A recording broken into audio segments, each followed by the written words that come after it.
One শাবাবিহি ফীমা আবলা। ও দুষ্ট, তোমার যৌবনকাল তুমি কোন নেতার পিছনে ব্যয় করেছ? তোমার নেতা মানুষকে গুলি করে মারে, বলেন তো এটা নেতা না এটা খুনি? কথা বলেন, এটা নেতা না খুনি? আমি যদি একজন মানুষ মারি, বলেন তো আমি খতিব না আমি খুনি? আমি খুনি। তো খুনি কখনো ক্ষতি হতে পারে? আর যদি হয় তাহলে ক্ষমতার জোরে হয়েছে, ঠিক কিনা? খুনি কখনো নেতা হতে পারে না। যদিও নেতা হয় তাহলে সেই ক্ষমতার জোরে নেতা হইছে, ঠিক কিনা? নাঙ্গলকোটে একজন মানুষকে একটা নেতা মারা ফেলাইছে, আপনারা জানেননি? জানেননি? তো এরা নেতা হয় কেমনে? অদৃষ্ট, মাথার ভিতরে মাল থাকলে সব বুঝবা, মাল না থাকলে কোনো কিছু বুঝবা না। যে বেড়া খুন করে ওই বেড়ার পিছনে তুমি হেঁটে হেঁটে তোমার যৌবন কালটাকে তুমি নষ্ট করে দিয়েছ। নারীর পিছনে দৌড়াইয়া যৌবন কাল নষ্ট করেছ। এমন নারীর পিছনে দৌড়াও, দৌড়াইয়া বিয়ে করো। ওই নারী ঘরে আসার সঙ্গে সঙ্গে তোমার মারেও খাওয়ায় না, বাপেরও খাওয়ায় না। এমন বদমাইশ কিছু নারী আছে না নাই? নারী সৌন্দর্য দিকে পাগল হয়ে গেছে। অদৃষ্ট, আল্লাহ তোমাকে যৌবনকাল সম্পর্কে জিজ্ঞাসিত করবে, কোন কাজে কোন পথে তোমার যৌবন ব্যয় করেছ। যুবক ভাই, তোমার পায়ে আমার হাত, আমার গলা ভালো না, তোমার পায়ে আমার হাত। তুমি একটু চিন্তা করো ভাই, এই যে তুমি কথা বলো একটা মেয়ের সাথে রাত জেগে ঘন্টার পর ঘন্টা, একটু চিন্তা করো, তোমার কি সময় যায় না? সময় যায়? তোমার ফোনে টাকা যায় না? তোমার পকেট খালি হয় না? তোমার মানসিক টেনশন বাড়ে না? তোমার জীবন কমে না? তোমার সময় কমে না? তোমার বয়স বাড়ে না? তো তোমার চিন্তা করা উচিত তোমার এই সময়টা কোথা তুমি ব্যয় করতেছো। তোমার চিন্তা করা উচিত তোমার পকেটের টাকাটা কই থেকে আসে। তুমি ডাকাই, তুমি নিজের বাপের পকেটের টাকা চুরি করে আনে অন্য জায়গায় ব্যয় করো, অন্য জায়গায় খরচ করো। তুমি খেয়ানতকারী, তুমি জুলুমবাজ, তুমি জালেম। কোন জালেমের প্রতি আল্লাহ দয়া থাকে না। তুমি চিন্তা করো যে তোমার বাবা কষ্ট করে রাত দিন পরিশ্রম করে টাকা আনে, সেই টাকা তুমি কার পিছনে ব্যয় করতেছ? ওই মেয়েটা তোমাকে হাসি মারে, তুমি হাসির লোকে কাইট বাঁচি। তুমি কবুদুর আয় তো ভালোবাসি, আয় তো মরি যাবো, নতুবা তো আমি এখন ফাঁসি দিয়ে এলাম, আমি তার প্রচুর ভালোবাসি। অদৃষ্ট, মেয়েরা বড় চালাক। মেয়েরা তোমাকে যত সুন্দর করে মায়া পালাবে, ওই মেয়ে এক সেকেন্ডে তোমার সব মায়া ভুলে যাবে, ঠিক না? এক সেকেন্ড। রাসূল সাল্লাল্লাহু আলাইহি ওয়াসাল্লাম বললেন, মেয়েদেরকে আল্লাহ যত দারুণ করে বানিয়েছে, তাদের উল্টা ফিরতে তত খারাপ করে বানিয়েছে। নতুবা আল্লাহ কোরআনে বলতে না, ইন্না কাইদা কুন্না আযীম। ও ইউসুফ, নারীদের চক্রান্ত বড় মারাত্মক। নারী যদি সুন্দর হয়, এরা কাল ছাপের চাইতে নিকৃষ্ট, ঠিক কি না? ওয়ামা খালাকতুল জিন্না ওয়াল ইনসা ইল্লা লিয়াবুদুন। এটা আমার কথা নয়, এটা আল্লাহর কথা। আল্লাহ বলে, তোমাদেরকে কেবলমাত্র সৃষ্টি করেছি, শুধুমাত্র সৃষ্টি করেছি আমি আল্লাহর ইবাদতের জন্য। সুবহানাল্লাহ পড়ে। যখন তুমি মানুষ আল্লাহর ইবাদত করবে না, তুমি সৃষ্টির নিকৃষ্ট। পায়খানার মাঝে কীট চিনেননি? ছোট ছোট নোংরা প্রাণীগুলো, কীট, পোকা, দেখবেন যেগুলা পুরান টাট্টি, অনেক বছরের টাট্টি, যেগুলা পুরান পায়খানা, ওই পায়খানার মাঝে প্রবেশ করলে দেখবেন ছোট ছোট পোকাগুলো লড়াচড়া করে। বলেন তো ওই পোকাগুলো আল্লাহ পাকের মাখলুক না খালেক? কথা কর, মাখলুক তো খালেক। খালেক তো আল্লাহ, সৃষ্টি যিনি করে তিনি খালেক। ওই পায়খানার কীটটা হলো আল্লাহ পাকের মাখলুক। আমরা মানুষ, আমরা হলাম আল্লাহর মাখলুক। বলেন তো ওই পায়খানার কীটের সম্মান বেশি না মানুষ মাখলুকের সম্মান বেশি? মানুষের সম্মান বেশি। কিন্তু সম্মানিত ভাই, একটু মনোযোগ দাও। যখন তুমি সুদ খাও, গাঁজা খাও, ময়লা খাও, হারাম খাও, ঘুষ খাও, যখন তুমি নামাজ পড়ো না, যখন তুমি যে জানা ব্যভিচার করো, যখন তুমি মানুষের মাথায় বাড়ি দাও, যখন তুমি বোনের সম্পত্তি মেরে খাও, যখন তুমি মসজিদের নামে টাকা উঠাইয়া নিজের পেটে টাকা ঢুকাও, যখন তুমি মাদ্রাসার টাকা মেরে খাও, যখন তুমি এতিমখানার টাকা মেরে খাও, আমার আল্লাহ বলে ওই পায়খানার কি? তুমি যখন মানুষ হয়ে বেঈমানি করো, ওই পায়খানার কিটের চাইতে নিচে নেমে যাও। পায়খানার কিটের সম্মান আমার কাছে আছে, তোমার সম্মান আমার কাছে নাই, কারণ তুমি আমার আইন লঙ্ঘন করেছ, ঠিক না? ওই পায়খানার কিটের আল্লাহর কাছে সম্মান থাকে। আমার মাখলুক নোংরা জায়গায় সৃষ্টি করেছি, তোমাকে আমি ভালো জায়গায় সৃষ্টি করেছি আমার ইবাদতের জন্য। যখন তুমি আমার ইবাদত করো না, হারামের সঙ্গে সম্পর্ক করো, ওই গোলাম তোর চাইতে আমার পায়খানার কিটের সম্মান অনেক বেশি। আমি বুঝতে পারি নাই। এইখানে আল্লাহ বললেন, খবরদার, ওয়ামা খালাকতুল জিন্না ওয়াল ইনসা ইল্লা লিয়াবুদুন।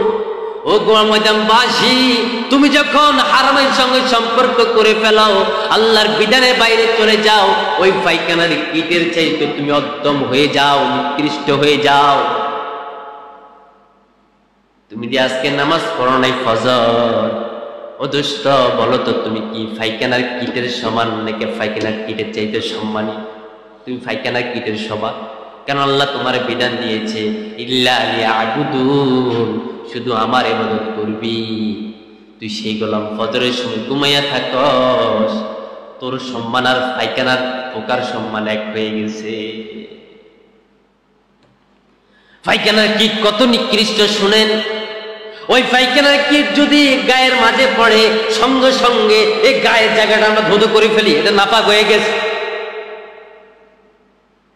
ওই পায়খানার কিট যদি আপনার জুতার মাঝে পড়ে, সঙ্গে সঙ্গে জুতাতে আপনি ধুধু করে ফেলেন। জুতা তো আপনার নিকৃষ্ট পায়ের মাঝে না থাকে, ধুধু কেমনে করেন?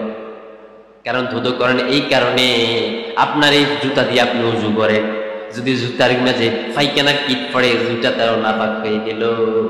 কিন্তু আপনি মানুষ, আপনি সেই মানুষ যখন আল্লাহর বিধান মেনে চলেন না, আল্লাহ বলে আমার কাছে পায়খানার ফোকার সম্মান যতটুকু আছে, তোর সম্মান ততটুকুও নাই। মসজিদে আজান হয়েছে, জুমার নামাজে তুমি আসো না, তুমি এক খামখেয়ালি, এই তো জামু। কখন জামু? যখন মেহেদী সাহেব হাতের মাঝে খুতবা নিবে, মেহেদী হুজুর হাতের মাঝে খুতবা নিবে, তখন দৌড়াইয়া জামু। হুজুর তো আমগো হুজুর, সমস্যা কি? হুজুর তো ওয়াজ করে প্রতি সপ্তাহে, তো হুজুর আয়ে। আমার দোস্ত, আমাকে আপনারা বেতন দেন 5,000 টাকা, বিশ্বাস করেন এই টাকার জন্য আমি জুমা পড়াই না। আমরা 1 ঘন্টা ওয়াজ করলে 10-15-20,000 টাকা এমনি পাই, তো জুমা কেন পড়াই? জুমায় পড়াই শুধু এই কারণে, আমার নবীর রেখে যাওয়া সুন্নতের দায়িত্ব আমরা পালন করি। এটা পালন না করলে ইমানদার হওয়া যায় না। যেহেতু আল্লাহ ইলম দিয়েছে, শিখছি, অর্জন করেছি, ওই ইলম প্রচার করা দরকার আছে না নাই? বাল্লিগু আন্নি ওয়ালাউ আয়া, প্রিয় নবীর হাদিস। তুমি যদি একটা হাদিসও জানো, ওইটা প্রচার করো। বাল্লিগ, তাবলিগ করো, প্রচার করো।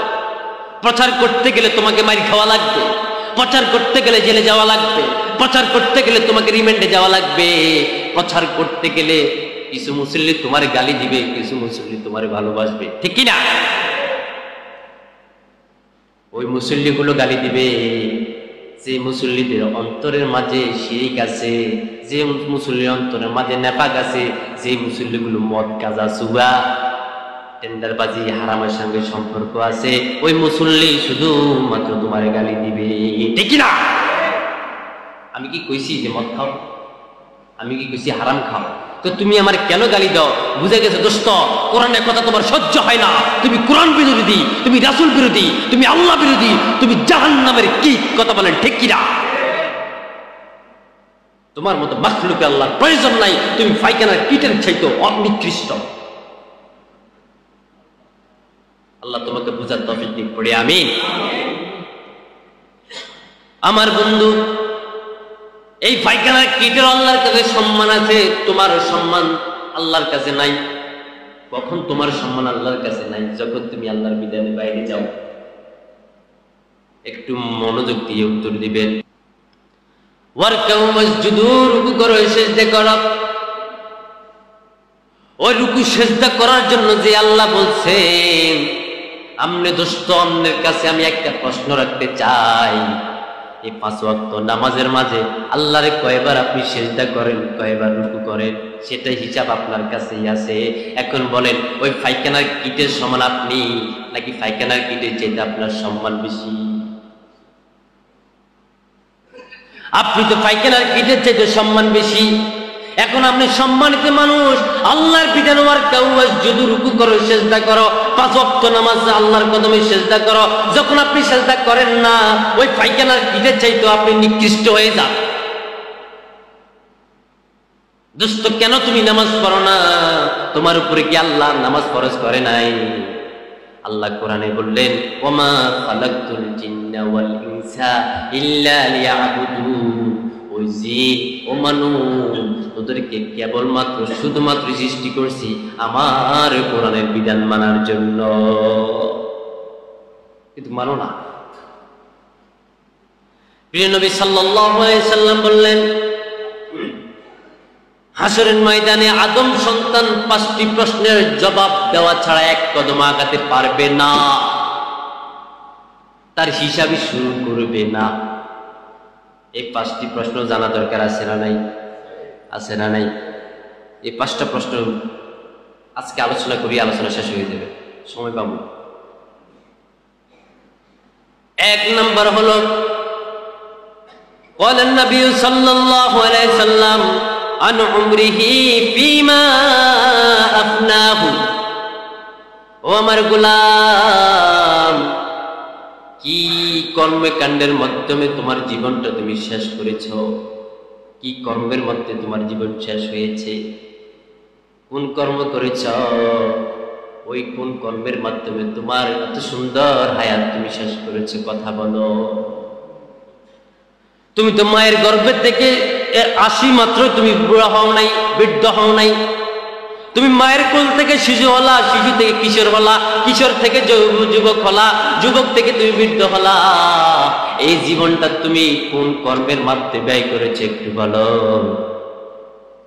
তুমি কি এটা আল্লাহর রাহে ব্যয় করেছ, নাকি বাম রাম তাগুদের সঙ্গে সঙ্গে চলে শেষ করেছ, নাকি সুদ খাইতে খাইতে এই জীবন শেষ করছ? কোন কর্মের মাধ্যমে? তখন আপনি কইবেন, আমি সারা জীবন ধান রোপণ করেছি, আমি শশা করেছি, আমি ক্ষেত করেছি, তো আজান হয়েছে নামাজ পড়স নাই। ও আল্লাহ, না না না, নামাজ পড়ি নাই, আমি তো জমি নিয়ে ব্যস্ত ছিলাম। পানকুড়ার থেকে মেয়েটি হুজুর ওয়াজ করছেনি, জি আল্লাহ করছে। নামাজের কথা কইছিনি? হ্যাঁ কইছে। তো নামাজের সময় তুই মসজিদে যালি না কেন? এ বলবে, আল্লাহ যদি মসজিদে যাইতাম তাহলে আমার শশা খেতে কি বীজ রোপণ করতো। এটা তো তোর কর্ম, এটার মাঝে তুই জীবন শেষ করছিস। তুই সন্তানকে খাওয়াইতে খাওয়াইতে, সন্তানের পড়ানোর জন্য হারাম খাইছত, হুর খাইছত, সুয়ের খাইছত, মদ খাইছত, গাঁজা খাইছত, মদ বিক্রি করছত, গাঁজা বিক্রি করছত, সুদের ব্যবসা করছত। এই কর্মের মাধ্যমে তোর জীবনটা তুই শেষ করে দিয়েছস। আজকে হিসাব না দেওয়া ছাড়া তুই জান্নাতে যেতে পারবি না। আমাকে হিসাব দিয়ে জান্নাতে যাবে, আমাকে হিসাব দিয়ে সামনে এক কদম আগাবি। যদি হিসাব না দেস, তোর জন্য জাহান্নাম আছে না নাই? এটা আমার কথা না দোস্ত, এটা এমন একজন মালিকের কথা, তিনি কে? ওহি হলো 2 প্রকার, ওহি মাতলুব, ওহি গাইরে মাতলুব। ওহি মাতলুব হলো কোরআন, এই কোরআন হলো ওহি মাতলুব। কারণ এই কোরআনের প্রতিটা পৃষ্ঠা জিবরাইল আলাইহিস সালাম আমার নবীর মাধ্যমে নিয়ে আসছে। কার থেকে নিয়ে আসছে? আল্লাহ থেকে নিয়ে আসছে। এই কোরআনের প্রতিটা হরফ হলো ওহি মাতলুব। এইটা নামাজে পড়া যায়, নামাজে পড়তে হয়। আর ওহি গায়রে মাতলুব আল্লাহর কথা, তবে এটা জিবরাইল আনে নাই, প্রিয় নবীর কাছে ইলহামের মাধ্যমে জানিয়ে দিয়েছে। এই যে আমি আপনাদের কাছে ক্বালান নবী সাল্লাল্লাহু আলাইহি সাল্লাম করে পড়ি, এটা হচ্ছে ওহি গায়রে মাতলুব। কারণ আমার নবী পুরা জিন্দেগিতে একটা কথাও নিজের মন থেকে বলে নাই। সবগুলো কথা একজনের। বলেন তো তিনি কে? আল্লাহ। সবগুলো কথা আল্লাহ। আমার নবী একটা কথাও জীবনে মন গড়া বলে নাই। যা আমরা বলি প্রিয় নবী বলেছেন, প্রিয় নবী বলেছেন, ক্বালান নবী সাল্লাল্লাহু আলাইহি ওয়াসাল্লাম, এই কথাগুলো হচ্ছে আল্লাহ। এগুলো হচ্ছে ওহী গায়রে মাতলুব বলে এগুলা। প্রিয় নবী সাল্লাল্লাহু আলাইহি সাল্লাম হাসরের ময়দানে প্রথম নাম্বার তাকে ধরবে, কোন কর্মকাণ্ডের মাঝে তার জীবনটাকে অতিবাহিত করছ। আন উমরিহি ফিমা আফনাহু, তুমি তোমার কোন কর্মের মাধ্যমে তোমার জীবনটা শেষ করেছ।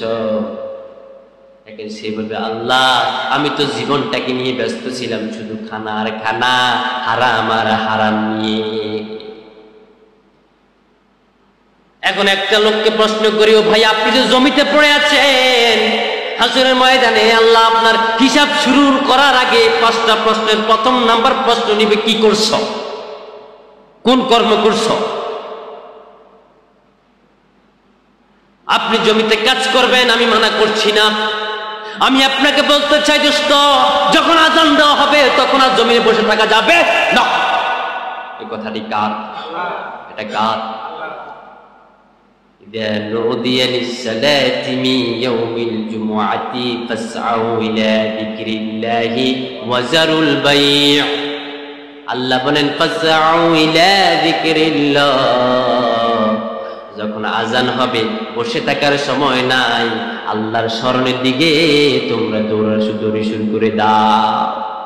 তোমরা দৌড়াও মসজিদের দিকে নিয়া। ফাসআউ ইলা যিকরিল্লাহ, আল্লাহ পাকের জিকিরের দিকে দৌড়াও। এখন তুমি যে মাঠে বসে আছো, ঘরে বসে আছো, এমনও কিছু মুসল্লি আছে আজকে জুমার দিকে নেই এবং গোসলও করে না, এমন আছে না নাই? তো এই বেড়া ঘুরে তো ধরা খেয়ে যাবো। রাসূলের প্রথম হাদিসের প্রথম কথার মাঝে এই বেড়া ধরা। দ্বিতীয় নাম্বার হলো ওয়ান শাবাবিহি ফিমা আবলা। হায়রে যুবক, এটা তো তোমরা ধরা, এই প্রশ্ন তোমরা ধরা। প্রিয় নবী সাল্লাল্লাহু আলাইহি সাল্লাম বললেন, হাসরের ময়দানে দ্বিতীয় প্রশ্ন করবে, যৌবনকাল কিভাবে ব্যয় করেছো, কোন মাইয়ার পিছনে দৌড়াইয়া শেষ করছো, কোন মরিচিকার পিছনে দৌড়াইয়া শেষ করছো। এইটা তোমার জীবনের দ্বিতীয় প্রশ্ন। ওয়ান শাবাবিহি ফিমা আবলা। ও দুষ্ট, তোমার যৌবনকাল তুমি কোন নেতার পিছনে ব্যয় করেছ। তোমার নেতা মানুষকে গুলি করে মারে, বলেন তো এটা নেতা না এটা খুনি? কথা বলেন, এটা নেতা না খুনি? আমি যদি একজন মানুষ মারি, বলেন তো আমি খতিব না আমি খুনি? আমি খুনি। তো খুনি কখনো ক্ষতি হতে পারে? আর যদি হয় তাহলে ক্ষমতার জোরে হয়েছে, ঠিক কিনা?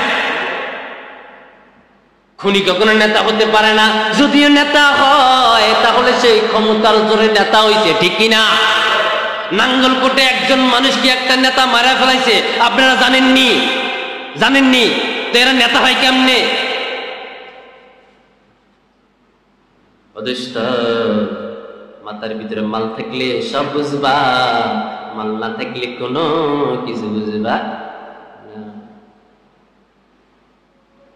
খোরানের টঙ্গর টুঙ্গুর কি কামারের এক বাড়ি, এমন একটা কথা আছে না? হ্যাঁ, যে বেড়া খুন করে ওই বেড়ার পিছনে তুমি হেঁটে হেঁটে তোমার যৌবন কালটাকে তুমি নষ্ট করে দিয়েছ। নারীর পিছনে দৌড়াইয়া যৌবন কাল নষ্ট করেছ। এমন নারীর পিছনে দৌড়াও, দৌড়াইয়া বিয়ে করো। ওই নারী ঘরে আসার সঙ্গে সঙ্গে তোমার মারেও খাওয়ায় না, বাপেরও খাওয়ায় না, এমন বদমাইশ কিছু নারী আছে না নাই? নারী সৌন্দর্য দিকে পাগল হয়ে গেছে। অদৃষ্ট আল্লাহ তোমাকে যৌবনকাল সম্পর্কে জিজ্ঞাসিত করবে, কোন কাজে কোন পথে তোমার যৌবন ব্যয় করেছ। যুবক ভাই, তোমার পায়ে আমার হাত, আমার গলা ভালো না, তোমার পায়ে আমার হাত। তুমি একটু চিন্তা করো ভাই, এই যে তুমি কথা বলো একটা মেয়ের সাথে রাত জেগে ঘন্টার পর ঘন্টা, একটু চিন্তা করো তোমার কি সময় যায় না? সময় যায়? তোমার ফোনে টাকা যায় না? তোমার পকেট খালি হয় না? তোমার মানসিক টেনশন বাড়ে না? তোমার জীবন কমে না? তোমার সময় কমে না? তোমার বয়স বাড়ে না? তো তোমার চিন্তা করা উচিত তোমার এই সময়টা কোথা দিয়ে ব্যয় করতেছো। তোমার চিন্তা করা উচিত তোমার পকেটের টাকাটা কই থেকে আসে। তুমি ডাকাই, তুমি নিজের বাপের পকেটের টাকা চুরি করে আনি অন্য জায়গায় ব্যয় করো, অন্য জায়গায় খরচ করো। তুমি খেয়ানতকারী, তুমি জুলুমবাজ, তুমি জালেম। কোন জালেমের প্রতি আল্লাহ দয়া থাকে না। তুমি চিন্তা করো যে তোমার বাবা কষ্ট করে রাত দিন পরিশ্রম করে টাকা আনে, সে টাকা তুমি কার পিছনে ব্যয় করতেছো?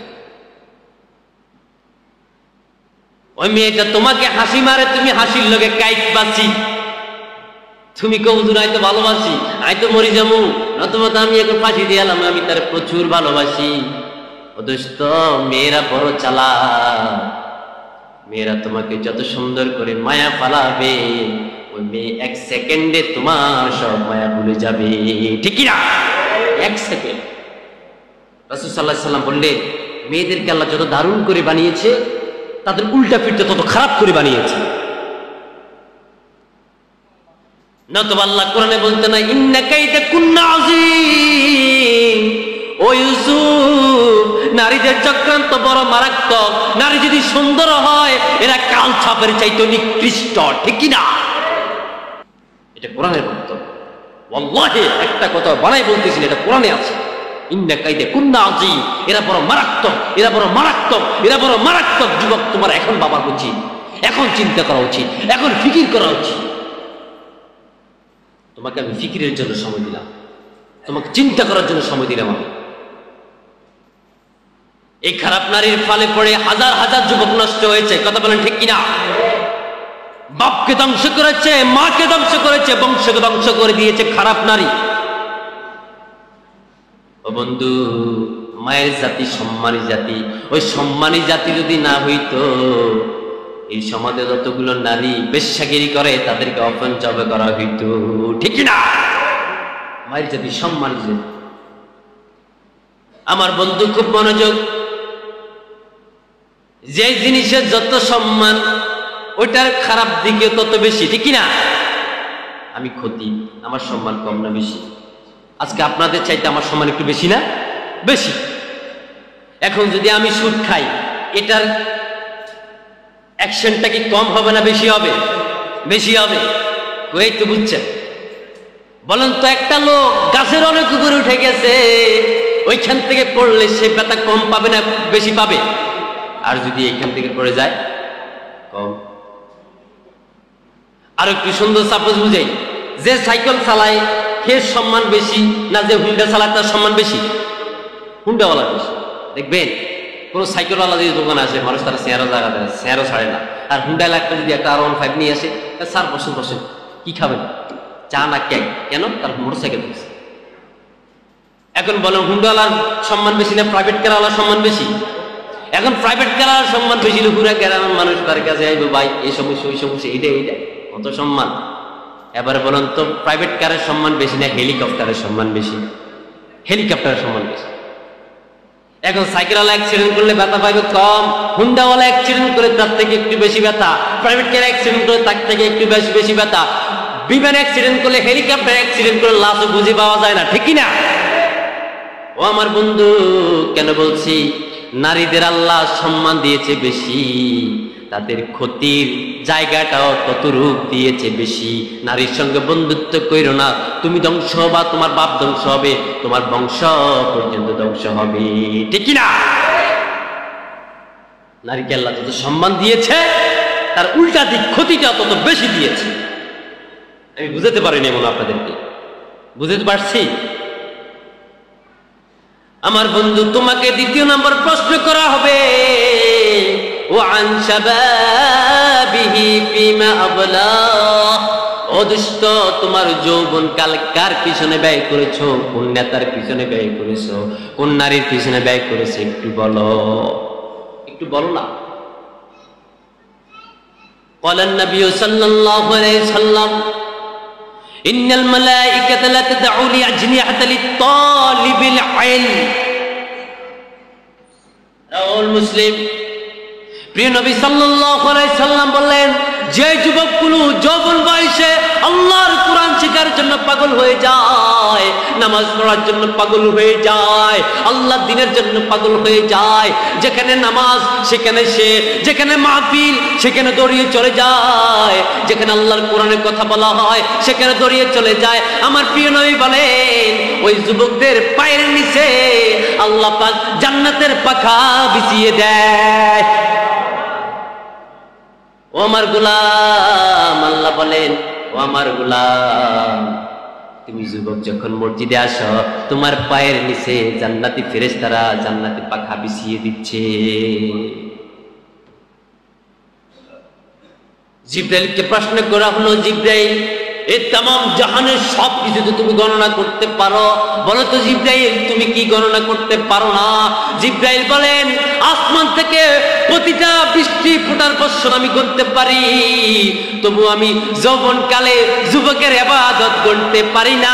তাদের ইবাদত আল্লাহর আরশ পর্যন্ত থরথর করে কাঁপে। আল্লাহু আকবার। হাদিস বুখারী, হাদিস বুখারী। তুমি কোন কাজে তোমার যৌবন ব্যয় করতেছো দোস্ত? ও দোস্ত, তুমি জানো না ভালোবাসা এটাকে বলে না যে সারাক্ষণ তার সাথে তুমি ফোনে কথা বলবা। ভালোবাসা এটাকে বলে না যে সারাক্ষণ তুমি তাকে নিয়ে ব্যস্ত থাকবা। ভালোবাসা ওটাকে বলে যে সারাক্ষণ আল্লাহর কদমে সেজদা থাকে। ঠিক কিনা? দুনিয়ার ভালোবাসা তোমার কোনো কাজে আসবে। আরে নিজের স্ত্রী এটাই তো শত্রু, নিজের সন্তান এটাও শত্রু। কোরআনে আছে না নাই? আল্লাহ নিজে বলেন, ইয়া আইয়ুহাল্লাযীনা আমানু ইন্না মিন আজওয়াজিকুম ওয়া আওলাদিকুম আদুওয়াল লাকুম ফাহযারুহুম। ও আমার গোলামেরা শোনো, তোমাদের কোন কোন স্ত্রী, কোন কোন সন্তান তোমাদের দুশমন হবে।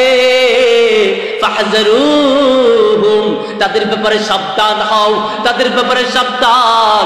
তোমার বিবি তোমার নামে মামলা দিবে, তোমার সন্তান তোমার জন্য মামলা দিবে। ও আল্লাহ, আমার বাবা আমাকে নামাজের জন্য বলে নাই। বিবি বলবে, বিবি বলবে আমার স্বামী আমাকে পর্দার জন্য বলে নাই। মেয়ে বলবে আমার বাবা আমাকে বুগরা সিলাই দেয় নাই। ছেলে বলবে আমার বাবা আমাকে কোনোদিন হারাম খেয়েছি, গাঁদা খেয়েছি নিষেধ করে নাই। ওই সন্তান, ওই বিবি, ওই মেয়ে তোমার দুশমন হবে, এটা আল্লাহ কোরআনে বলেছে। ওই জায়গার মাঝে মিয়া প্রেমিকাটা তোমার কি? প্রেমিকার তো কোনো বেলও নাই। যেখানে মা বাবা সন্তান দুশমন হয়, ওইখানে তোমার 2 মিনিটের প্রেমিকার অবস্থা কি? আমার এক ছোট্ট একটা বাচ্চা আছে, মেয়ে হয়েছে, এখন 1 মাস হবে, 2-3 দিন পরে 1 মাস হবে। মা বাবার যে কি কষ্ট, বিশ্বাস করেন সভাপতি সাহেব, আমি আমাকে জানতাম না। আল্লাহর কোরআন আমার হাতে, আমি জানতাম না যে এত কষ্ট করে একজন মা বাপ। সবচেয়ে কষ্ট হয়েছে মায়ের। মায়ের মতো কষ্ট এই পৃথিবীতে কেউ করে না ভাই। এই যে তাকে বড় করা হবে 18, 19, 20 বছর পর্যন্ত, এই সময়টুকুতে কত কষ্ট করতে হয়। আজকে 1 মাসের মাঝে আমার ওয়াইফ মনে হয় 5 ঘন্টা ঘুমাইছে কিনা, বড় কষ্টের বিষয়। রাত্রে ঘুমান যায় না, মা করে কেঁদে উঠে। আমি তো খুব আরামের ঘুমাই, আমার আগে লাফ দিয়ে উঠায় যায় ঘুমাগো, যদি প্রস্রাব করে রাতের বেলা ঠান্ডা লেগে যাবে, নিউমোনিয়া হবে আমার সন্তানের। আমার এই সন্তানের নিউমোনিয়া হবে। আবার একটু শোয়ায়, এই যে আধা ঘন্টা ঘুমাতে না ঘুমাতে আবার মা করে কেঁদে উঠে, আবার লাফ দিয়ে মা উঠে যায়। বাবার কোনো হুঁশ থাকে না, বাবা ঘুমে থাকে। ও বন্ধু, তোমার মা তোমাকে কত কষ্ট করে গর্ভধারণ করেছে, কত কষ্ট করে বড় করেছে, তুমি জানো না? তুমি জানো না? তুমি যখন মা করে কাঁদো, তোমার মা দৌড়িয়ে তোমাকে দুধ খাওয়ায়। মায়ের ভালোবাসা এই পৃথিবীটাকে টুকরো টুকরো করলো, তার সমতুল হবে না। এই পৃথিবীটাকে একদিকে রাখবেন, মায়ের ভালোবাসা আরেকদিকে রাখবেন। ওয়াল্লাহি পৃথিবীর চাইতো মায়ের ভালোবাসার ওজনটা হবে বেশি। তোমার মা তোমাকে 18 বছর পর্যন্ত, 19 বছর পর্যন্ত লালিত পালিত করলে। তুমি সামান্য একটা মেয়ের সাথে 1 বছর না 1.5 বছর কথা বলে ওই মায়ের 20 বছরের ভালোবাসাটাকে ভুলে ওই বেগানা নারীকে নিয়ে তুমি লুকিয়ে গিয়েছো, পলায়ে গিয়েছো, বছরকে পর বছর হয়ে যায়, মায়ের খবর নেও না। ও দুষ্ট, তোমাকে বলতে চাই, তুমিও বাবা হবা, তোমার সন্তানও তোমার সঙ্গে ঠিক ওরূপ ব্যবহার করবে, ঠিক না? তোমার মা তোমাকে বড় কষ্ট করে লালন করেছে। একটা মেয়ে আত্মহত্যা করে মারা গিয়েছে। মারা যাওয়ার পরে বাবা তাকে তার লাশের সামনে বসে বসে কাঁদে, ও আমার মা,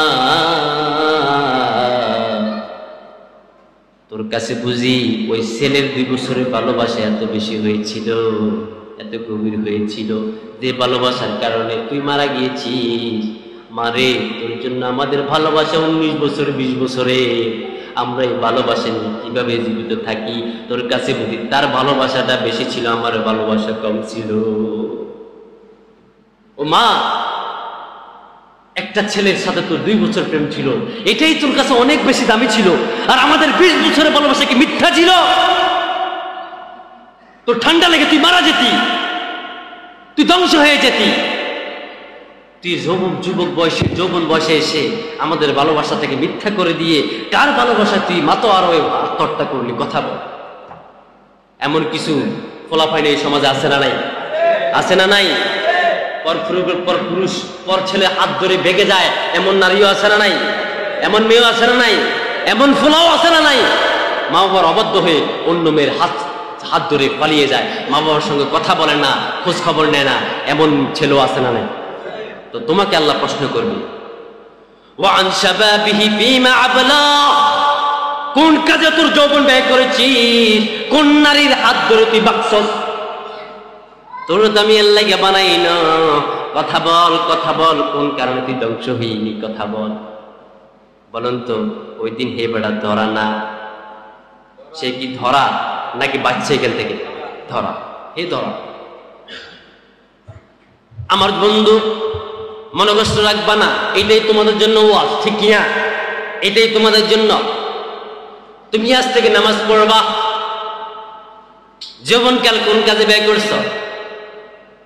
এমন কিছু ফলাফান আছে গানের মাঝে, ছবির মাঝে গান দিয়ে নাচানাচি করে, এমন ফলাফাইন আছে না নাই? এবার গানও শুনি, আবার গজলও শুনি, এমন লোক লাইনও আছে না নাই? আহা, এতুর 3/4 প্যান্ট পরে নাচে মোবাইলের মাঝে, আরো কি ডায়লগ, হেই আমাকে চিনস, আমি গ্রামের পোলা, আমি তোরা খাইয়া লাবো। এটা লেগে আল্লাহ তোমার বানাইছে না? আরে মেয়ে, কি উচ্ছৃঙ্খল, কি নষ্ট সমাজ! আল্লাহ তোমারে বানাইছে শুধুমাত্র এক আল্লাহর ইবাদত করার জন্য। ওই আল্লাহর বিধান ছাড়া, ওই আল্লাহর হুকুম ছাড়া দুনিয়ার কারো হুকুম মানা যাবে না। তো তুমি করোটা কি? তুমি কি করো? তুমি কি করো ভাই? তুমি কি করো? তোমার যদি বুঝ হয়, তুমি এখন থেকে বুঝ নিবা, আর যদি তোমার বুঝ না হয়, তুমি কিয়ামত পর্যন্ত বুঝবা না। এই যুবক বয়সে মায়ের সঙ্গে খারাপ আচরণ করে এমন ছেলে আছে না নাই? মা বাবার গায়ের মাঝে হাত তুলছে এমন ফলাফল আছে না নাই? মনে হয় আপনাদের এই এলাকাতে নেই, আছে নাকি? হ্যাঁ। তো তুমি কেমন করে আল্লাহর গোলাম হবা? বন্ধু, ভুল করেছ, ভুল মানুষই করে, ভুল হয়ে গিয়েছে, আব্বা আম্মার পা ধরে ক্ষমা চাও। তোমার আব্বা আম্মা যদি তোমার ক্ষমা না করে, কোনদিন তুমি সফল হবা না, কোনদিন আল্লাহর প্রিয় বান্দা হতে পারবে না। এটাই সুদৃষ্টি। তুমি কি করলা এই যৌবন বয়সে? তোমার গায়ে শক্তি আছে, তুমি সব করবা। এই যৌবন বয়সের হিসাব আল্লাহ কি তোমার থেকে নিবে না? নিবে না। তোমার গায়ে শক্তি আছে, তুমি অন্যায়ভাবে অন্য সম্পত্তি দখল করে নিয়েছো। যুবক 7-8 ভাই আছে, এমন চাচা আছে, জেড়া আছে, 8 ছেলে আছে, আমার যুবক এদেরকে দিয়ে জোর করে অন্যের সম্পদ জোর করে দখল করছে, এমন জালেম জেড়া কাকা আছে না নাই? আছে না নাই? তুমি কাকাও না, তুমি জেড়া না, তুমি জালে, তুমি জালে। তোমার প্রতি আল্লাহর কোনো দয়া এবং মায়া?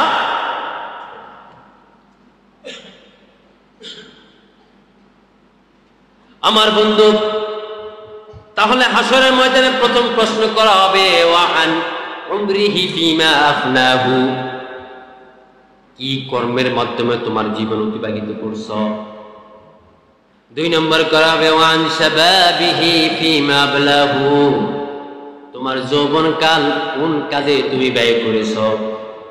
3 নম্বর এই তো কঠিন প্রশ্ন আইতাছে ওয়া মালিহি মিন আইনা ইকতাসাবাহু, আমার বন্ধু তোমার সম্পদ কিভাবে অর্জন করেছ।